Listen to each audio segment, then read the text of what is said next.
It's the counselors coming to talk with you again today about building a smart list of post-secondary options. Remember, each of you, as you're looking at the right post-secondary option for you, it's a match to be made, not a prize to be won. So we're going to come together today to reiterate some messages, to talk about fit, some definitions, and give you 6 strategies to make a smart list of post-secondary options. A reminder to all of you that you've worked hard at school for the last 12 years, and each of you has the ability to find the right path for you. Whether that's 2-year, 4-year community or technical college, military, gap year, work, find the place that's best for you to hone into your passions and evolve into adulthood and be happy. We wanted to give you a reminder of things that we've conveyed all year about you being the leaders of our school and changing the language from getting in somewhere after high school to finding your right fit. And when we talk about fit, we're talking about your academic, your social emotional, and your financial fit. When it comes to 4-year colleges, a reminder, the average acceptance rate is 70%. And most colleges are concerned about filling their freshman class. So raise your head high and know that if you want to go to college, pack your bags, you're going. Find the right fit for you. And if it's stressful, we're doing something wrong. It's not about doing something to look good, it's about being authentic and present in your life and doing your best and finding that right place for you for after. So we're going to give you some tools to do that. What's found to matter after you graduate is what you do as opposed to where you go. In other words, it's not so much where you go after you graduate, it's what you do when you're there. As far as relationships you forge with professors, employers, with peers, experiential learning, projects, internships, extracurriculars, that's what's found to matter. So when you're looking at colleges, it's actually not hard to get into. Again, it's about finding your fit. And if you're looking at some schools with low acceptance rate, we're going to just be smart about helping you build a list of options, going for that, and looking at other possible homes. So let's start with definitions. Graduation rate is a definition we wanted to talk about.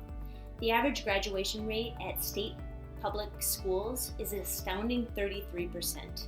The average graduation rate at private colleges is 53%. You can look at the graduation rate for a particular college that you're looking at so that you can know how many years on average it takes for a student to get their degree.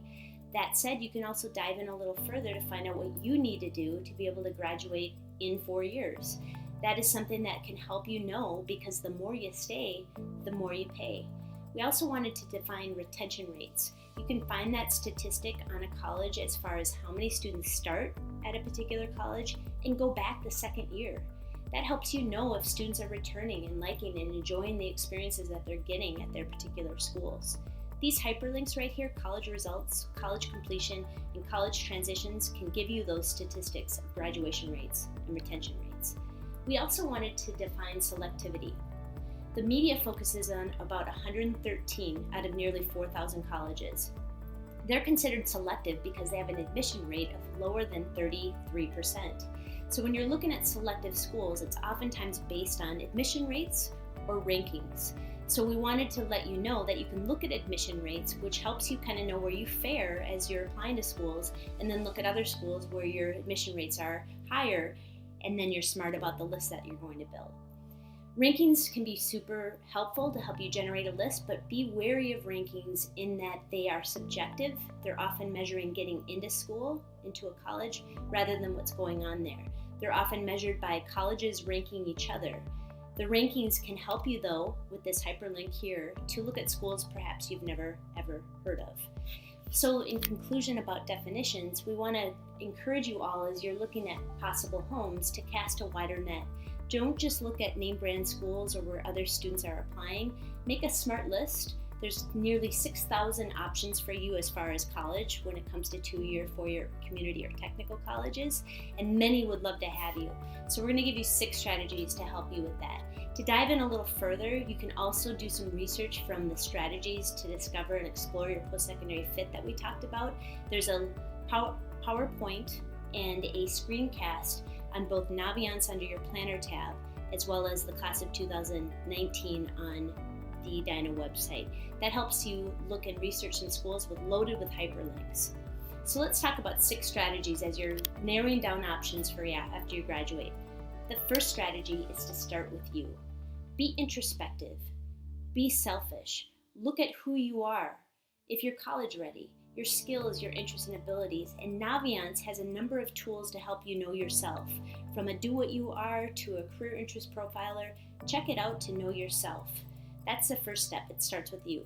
The second strategy is to do a college search. A college search is going to help you narrow down a lot of options by answering a number of questions that are unique to you, such as major, location, extracurriculars, what have you. You don't have to know what you want to study, but you can find out different places that are going to afford you the ability to learn more about yourself and find out what you do want to do. A college search, there's a lot of options. If you recall, we have asked all of you to complete the game plan on Naviance under the About Me tab. That's going to get you thinking. Then we asked you to do the Super Match, which can help you narrow down some options. There are other college search vehicles out there, from Big Future College Board to the College Navigator as well. But that's a second strategy after looking at yourself, doing a search. The third strategy is getting on campus if you can. It's going to tell you if it's a good fit as far as you being able to know if you want to live there, if it's a possible home. You're going to learn wherever you go, so you want to make sure you want to live there.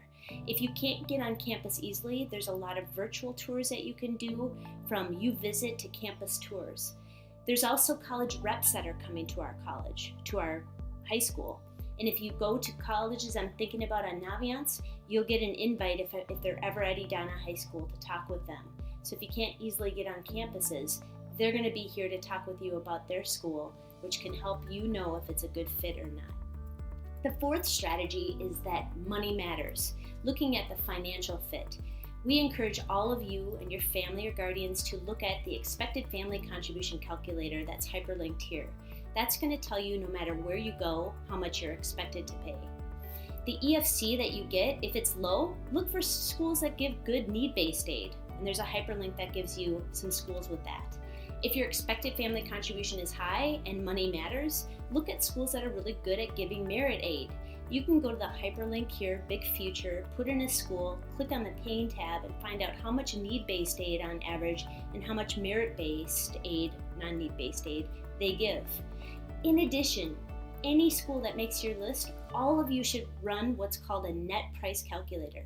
Since 2011, every college has been required to put a net price calculator on their website, which allows you to know their cost and minus any free money you might get, whether it's federal or institutional, and so what your net price might be. That helps you really get a flavor of how much that school is going to cost for you. They're not perfect, but they give you a picture. Hey, a tip. Generally, the higher the rank of a school, the less merit money, non-need based money they give. The highly ranked research universities, however, are really good generally at giving need-based aid. And also, if you're looking at out-of-state public schools, typically they're not very good at giving need aid because they're reserving that for in-state residents. Number 5, after looking at yourself in a college search and visits and looking at the money, we really want you to consider the admission rates that we talked about, graduation rates that we talked about, and also potential salary. If you know what you want to major, look at a particular college and the students who get a particular major, how much they're earning after they graduate. The Educate to Career has a really good link that helps you see on average different schools and as they're getting employed, how much money they're making. Finally, number 6, build a SMART list. It doesn't make sense to look at all schools that are a stretch or a dream school. You want to have a combination. So here's what we advise. We advise 6 to 8 schools. If you exceed 10, it gets a little bit difficult because there's a law of diminishing return. Again, we know that you're managing your life, your extracurriculars, your academics, and we want you to be present. So looking at being able to narrow down your options and look at one Minnesota school in case something good or bad happens. We encourage you all to look for one first admission schools, and that tends to be some schools that have some formulas to be able to determine your acceptance, and we'll talk more about that. And then after you do that, you can look at 1 to 2 dream schools where the admission rate is low, 2 to 3 medium chance schools where your admission chances are higher, and then there's what's called the match, the high admission chances for you, about 2 to 3 in there. If you do that, if you're smart about it, you're going to be able to have all sorts of possible homes, which they all should be. And then if you're accepted at various schools, you can look at which one's best for you. We encourage you to be able to determine if it's a good match for you by looking at scattergrams on Naviance by clicking on the Colleges tab and then Admissions, or there's even College Board's Big Future where you can click on the academics and see where you fare. That can give you a flavor of where you stand compared to other people who have been admitted. But having a broad array like this is really going to help you be smart about it. To help you organize and navigate the 6 strategies to build a smart college list that we discussed in this video, we created this fillable PDF that's accessible to you on your Grade 11 Connections Schoology page. Remember, every student should have a tile on their student